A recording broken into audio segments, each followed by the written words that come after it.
আশাকর্মীরা তাদের বকেয়া টাকা আদায় থেকে শুরু করে অন্যান্য বেশ কিছু সুবিধার দাবি দাবা নিয়ে মাসের পর মাস ধরে আন্দোলন চালাচ্ছেন। আর তাদের এই আন্দোলন কখনো রাস্তায় গড়াগড়ি দিয়ে, আবার কখনো অন্যভাবে দেখা গিয়েছে। এবার এই সকল আশাকর্মীরা বিক্ষোভ দেখালেন থালা হাতে। আশাকর্মীরা গত বুধবার সিউড়ি 1 নম্বর ব্লক অফিসে এমন থালা হাতে বিক্ষোভ দেখান। তাদের যে সকল দাবি দাবা রয়েছে তার মধ্যে অন্যতম হলো ন্যূনতম 15,000 টাকা মাসিক বেতন করা, বকেয়া টাকা অবিলম্বে প্রদান করা ইত্যাদি।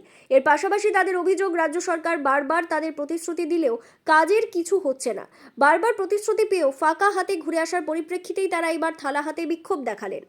আমরা থালা হাতে বিক্ষোভে সামিল হয়েছি। আমরা আরবান আশা এবং রুরাল আশা একসঙ্গে সবাই মিলে বিক্ষোভে সামিল হয়েছি। তার কারণ হলো যে আমাদের প্রচুর বকেয়া বেতন বাকি রয়েছে, সেগুলো মেটাতে হবে।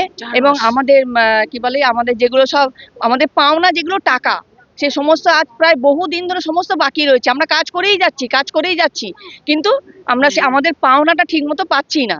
প্রায় 4 মাস আমাদের এই ভাতা বন্ধ রয়েছে।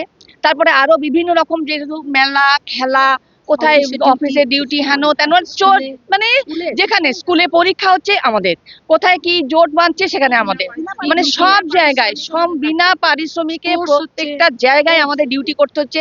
এবং সেখানে একা একা যেতে হচ্ছে এবং একা একা গিয়ে বহু সমস্যার সম্মুখীন হতে হচ্ছে।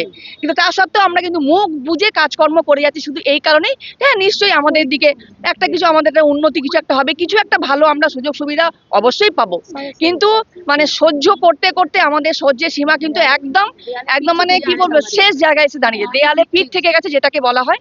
সেই কারণের জন্য আমরা আজ রাস্তায় নেমেছি থালা হাতে। থালা মানুষ কি জন্য নেয়? খাবার জন্যে।